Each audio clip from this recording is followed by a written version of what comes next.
તો જય માતાજી મિત્રો, આજે અમાસ છે અને કાલથી શ્રાવણ મહિનો બેસે છે. તો મને એવો વિચાર આવ્યો કે જે લોકો મારા વિડીયો જોવે છે એમને આપણે શ્રાવણ મહિનાની શરૂઆતમાં મહાદેવના દર્શન કરાવી દઈએ.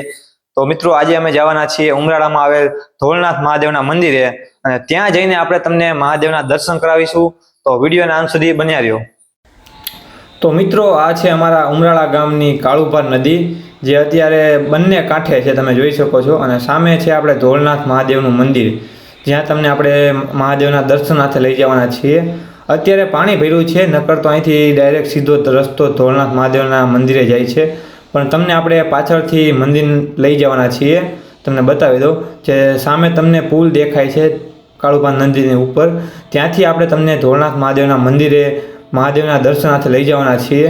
તો અત્યારે હું અને મારા મિત્ર ઉત્સવભાઈ પંડ્યા અમે બંને નીકળી ગયા છીએ, અને અત્યારે અમે કાળુભાર નદીના પુલ ઉપર પહોંચી ગયા છીએ. અને તમને સામે ધોળનાથ મહાદેવનું મંદિર દેખાતું હોય છે, અને એની સામેની બાજુ તમને જે અમારા ગામનો રાજાણી ડેમ, ત્યાં તમને આપણે ખોડિયાર માતાજીનું પણ મંદિર દેખાતું હોય છે, જ્યાં આપણે એક વિડીયો બનાવ્યો હતો. અને હવે અહીંથી આપણે જઈશું ધોળનાથ મહાદેવના મંદિરે. અને જે આ રસ્તો તમે જોવો છો એ કાચો રસ્તો, જે ધોળનાથ મહાદેવના મંદિર છે ત્યાં સુધી જાય છે આ રસ્તો. એટલે તમે કોઈ 2 વ્હીલ કે 4 વ્હીલ લઈને આવતા હોય તો અહીંથી તમને છેક મંદિર સુધીનો કાચો રસ્તો જોવા મળશે. અને અત્યારે આપણે પહોંચી ગયા છીએ ધોળનાથ મહાદેવના મંદિરે, અને આ છે મંદિરનો પાછળનો ગેટ. જે આગળનો ગેટ મેં તમને વાત કરી એમ કાળુભાર નદીનું જે અત્યારે પાણી ભર્યું છે ત્યાં એનો મેઇન ગેટ છે, એ પણ હું તમને બતાવીશ. તો હવે તમને આપણે ધોળનાથ મહાદેવના દર્શન કરાવી દઈએ. મહાદેવની સ્વયંભૂ શિવલિંગ, જેના તમને આપણે દિવ્ય દર્શન આજે કરાવવાના છીએ. અને કાલથી શ્રાવણ માસ બેસે છે, એટલે તમે જોઈ શકો છો અત્યારથી જ ભક્તો દ્વારા શણગાર ચાલુ કરી દેવામાં આવ્યો છે. અને હજી તો ઘણો શણગાર બાકી છે, જે આજે રાત્રેથી શણગાર ચાલુ કરવામાં આવશે. તો હવે તમને મહાદેવની શિવલિંગના દિવ્ય દર્શન કરી શકો છો.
તો મિત્રો ધોળનાથ મહાદેવ વિશે આપણે 2 વાત કરશું.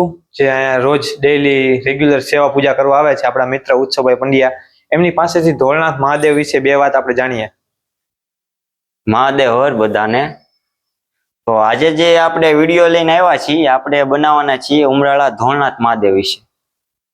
ધોળનાથ મહાદેવ એટલે સ્વયંભૂ મહાદેવ માનવામાં આવે છે. અહીંયા સ્વયંભૂ મહાદેવનો વાસ છે. આ આપણે મંદિરની આપણે વાત કરીએ તો અંદાજી મારી વાત તો નહીં, મેં બધા વડીલો પાસે, જે ગામના મેન વડીલો હોય એ બધા અને સાધુ સંતો પાસેથી મેં જાણ્યું છે. એમના મતે કહેવાનું એવું છે કે અહીંયા ભાવનગરના મહારાજાને બધા અહીંયા એમનો રથ હતો, આ રસ્તેથી ત્યાંથી રથ લઈને અહીંયા પૂજા કરવા આવતા. અને આ મહાદેવનું મંદિર આપણે અંદાજિત પાકું તો ન કહી શકું, 700 થી 800 વર્ષ જૂનું આપણે આ ધોળનાથ મહાદેવનું મંદિર છે. અને આ બધી જે જગ્યા છે એ નાથ સંપ્રદાયની છે. ધોળનાથ મહાદેવ છે, આપણે જે વિડીયો બનાવ્યો હતો થાપનાથ મહાદેવનો, આ બધા પાછળ નાથ લાગે છે.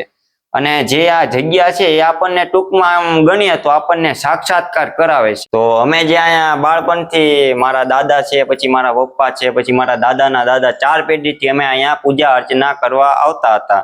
હજી પણ અમે તો અહીંયા કરી જ છીએ સેવા પૂજા ને બધું. અને હાલ જે અહીંયા પૂજારીમાં છે એ ઘેલા સોમનાથથી જે આપણે બળવંતગીરી બાપુ હતા જે અહીંયાની પૂજા કરે છે, ત્યારે જેમનું આખું નામ તમને કહું તો નામ છે મહંતસિંહ બળવંતગીરી બાપુ, જે અહીંયા હાલમાં અત્યારે અહીંયા સેવા પૂજાનું કામ કરી રહ્યા છે. અને મેન તો અહીંયા આપણે શ્રાવણ મહિનો ધામધૂમથી ઉજવવામાં આવે છે. ગામના તમામ ભક્તો 365 દી અહીંયા દાદાની સેવા અને શાંતિથી પૂજા કરે છે. અને શિવરાત્રીનું પણ અહીંયા શાંતિથી આયોજન કરવામાં આવે છે. અને જે તમે જોવો છો બધા ગામ લોકોની શ્રદ્ધા અહીંયા હંમેશા જગ્યામાં હોય છે. તો બીજું તો હવે તમને નામી અનામી સમાધિના દર્શન કરાવડાવું અને જે આ જગ્યા છે એની વિશે તમને બેઝિક માહિતી આપું. તો આ જે હનુમાનજી મહારાજ છે, અહીંયા સ્વયંભૂ હનુમાનજી મહારાજની અહીંયા જે સાધુ સંતો હતા એની દ્વારા અહીંયા સ્થાપના કરવામાં આવી છે. અને આ હનુમાનજી દાદા આ જગ્યાની રક્ષા કરે છે. હનુમાનજી મહારાજની મૂર્તિ છે એની પડખે ત્યાં જે અહીંયા સમાધિનું ખોદકામ કરવામાં આવ્યું હતું ને, ત્યાં કાર્તિકેય સ્વામીની મૂર્તિ નીકળી હતી. અને આ મૂર્તિને પુરાતત્વ વિભાગ વાળા પણ જોવા આવ્યા હતા. અને આ મૂર્તિ કાર્તિકેય સ્વામીની નીકળી ત્યારે ઘણી બધી વસ્તુ આમાં ખોદકામમાં નીકળી હતી. અને અહીંયા આનપાની તરફ છે તો અહીંયા કાળ ભૈરવ દાદા છે.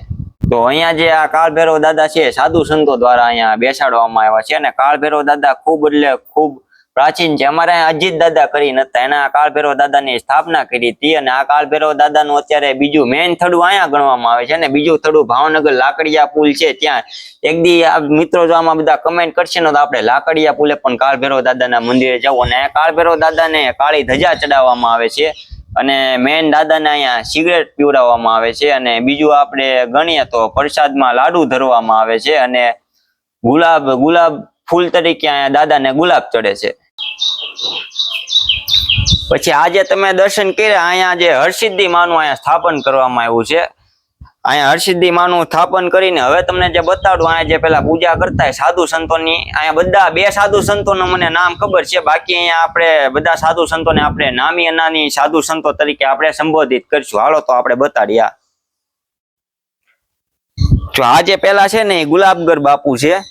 અને આઈન પાછળ છે એ ચમેલીનાથ બાપુ છે.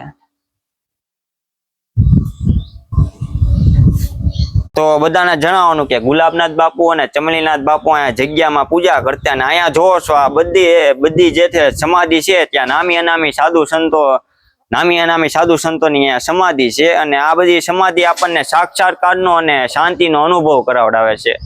તો આ જે આપણે પીપળાનું વૃક્ષ છે, આખા ગામમાં હંદાય જૂનું પીપળાનું અને વડલાનું વૃક્ષ છે ને આપણે ધોળનાથ મહાદેવના મંદિરની અંદર છે. અને બીજી વાત એ કે બધી દીકરીઓ અહીંયા વર્ષાવિત્રીની પૂજા હોય, જીયા પાર્વતીની પૂજા હોય કે ફૂલ કાજળીની પૂજા હોય, બધી દીકરીઓ શ્રદ્ધાથી અને વિશ્વાસથી અહીંયા આ પીપળાની અને વડલાની પૂજા કરે છે. તો આજે આપણે જગ્યામાં આપણે યજ્ઞકુંડ બનાવેલો છે. અહીંયા કોઈ ભાવિ ભક્તોને અહીંયા પિતૃ કાર્ય કરવું હોય અથવા કોઈ પણ જાતનો યજ્ઞ કરવો હોય, મહાદેવની રુદ્રી કરવી હોય તો આ હવનકુંડ એના માટે બનાવેલો છે. અહીંયા શાંતિથી આપણે પૂજા કરાવવામાં આવે છે. નદીના સામા કાંઠે બધી પૂજાનો પોખ થઈ જાય છે, એટલા માટે યજ્ઞકુંડ અહીંયા બનાવવામાં આવ્યો છે. અને તમામ ગામના ભાવિ ભક્તો અને બહારથી ભાવિ ભક્તો અહીંયા પૂજા અર્ચના કરવા હાટો આવે છે, જેના માટે આ યજ્ઞકુંડની વ્યવસ્થા કરવામાં આવી છે. જે તમને બતાડું, અહીંયા બધા ગામના જે પરિવારો છે એના હુરધન દાદા અહીંયા બિરાજમાન છે. વાળા પરિવાર છે, સોલંકી પરિવાર છે, એમ બધાના અહીંયા જે સુરવીર થઈ ગયા હોય હુરધન દાદા, એ બધા અહીંયા બિરાજમાન થયેલા છે. જે વાવ તમને બતાડું છું એ રાજા મહારાજા બંધાવેલી વાવ છે. અને આ વાવ ખૂબ એટલે ખૂબ પ્રાચીન છે. પુરાતત્વ વિભાગ વાળાએ પણ આ વાવની આપણને નોંધ લીધી હતી. હાલ જે હમણાં વાવાઝોડું થયું હતું ને એમાં વાવ થોડુંક અહીંયા વાવાઝોડાના કારણે ખંડિત થઈ હતી. પછી નવું રિનોવેશન કરીને નવું બાંધકામ કરવામાં આવ્યું છે. જોવો તમે. તો આપણે જે ગામમાં જયારે પાણી નથી હોતું નદીમાં, ત્યારે સામે આપણે પાણી છેડાવાળા મેરડીમાંથી આપણે આઈનપાની તરફ આવી છીએ. દાદરો ચડતાની સાથે જ તે છે ને આપણને અહીંયા મહાદેવના દર્શન થાય છે. આ મહાદેવ પણ ખૂબ જૂના છે અને આ પણ એક સ્વયંભૂ મહાદેવ છે. આજે તમે પગથિયાનું એનું બાંધકામ જોઈ રહ્યા છો. હમણાં નવું બનાવવામાં આવ્યું છે. અહીંયા નવી લાદી લગાડવામાં આવી અને બધું અહીંયા રંગકામ કરવામાં આવ્યું અને દિવાલને પર રિનોવેશન કરીને અને પેન્ટિંગ કરીને સરસ મજાનું આપણે આ ધોળનાથ મહાદેવનું મંદિરને રિનોવેશન કરીને બનાવવામાં આવ્યું છે. આ જે સમાધિ છે આપણે નામી અનામી સાધુ સંતો માંથી એક સાધુ સંતની અહીંયા સમાધિ છે. અહીંયા 2 થી 3 સાધુ સંત બિરાજમાન છે, જેને આપણે નાગાજીનું આપણે બિરુદ દઈ શકીએ. અને મેં આ જગ્યા વિશે સાંભળેલું છે, અહીંયા જે ઋષિ મુનિઓ હતા બધા તપ કરતા હતા, એ લોકો અહીંયા સમાધિ લીધી છે. અને આ જગ્યા પણ આપણને સાક્ષાત્કાર અનુભવ કરાવે છે. અને મેન આપણે આ ધોળનાથ મહાદેવની આખી જગ્યાની આપણે વાત કરીએ ને તો તપોવન ભૂમિ કહેવાય.